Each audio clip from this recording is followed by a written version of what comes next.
Well, welcome back to our KSPR Close-Up. November is National Adoption Month, and today we're featuring a Harrison, Arkansas man who flew across the world to meet his biological mother after 52 years of being apart.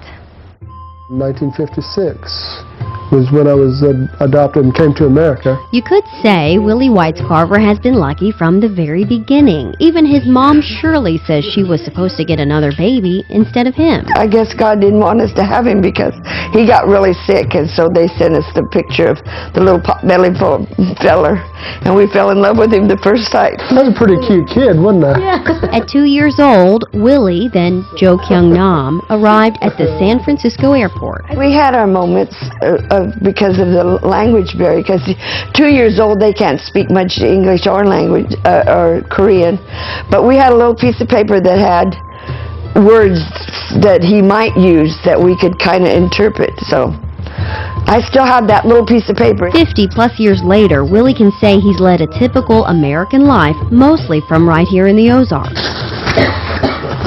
That's good.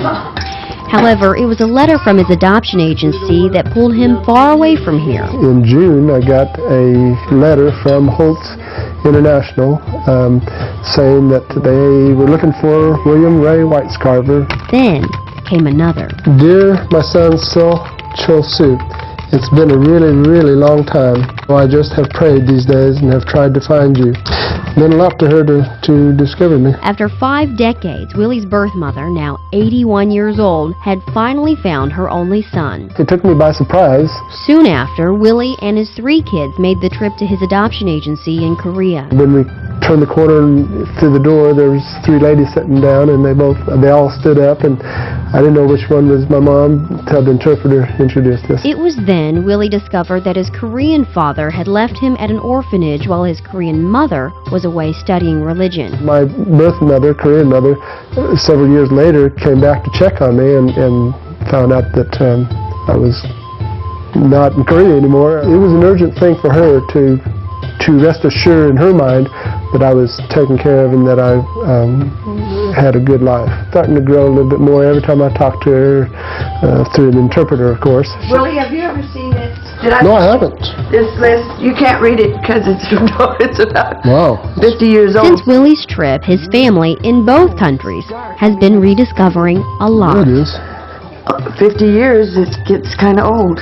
Including the outlook of Willie's good fortune. Got a couple of friends that things happen, good or bad, but they keep saying, you're a blessed man. And yeah, just lucky, I guess.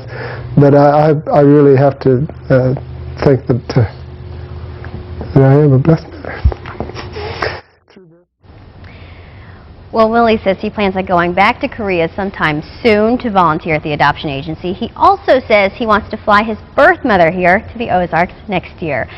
By the way, there are several organizations in the Ozarks that not only help bring home babies, but also act as support groups for adoptive families. One agency in Springfield is actually holding an informational meeting tonight. Adoption for Families is holding an all-about adoption meeting tonight at 6 p.m. at the South Street Christian Church in Springfield. There will be free information on international and domestic adoption. And coming up a little bit later, we'll tell you about a new effort to find permanent homes for Missouri children. Plus, our Did You Hear segment is coming up.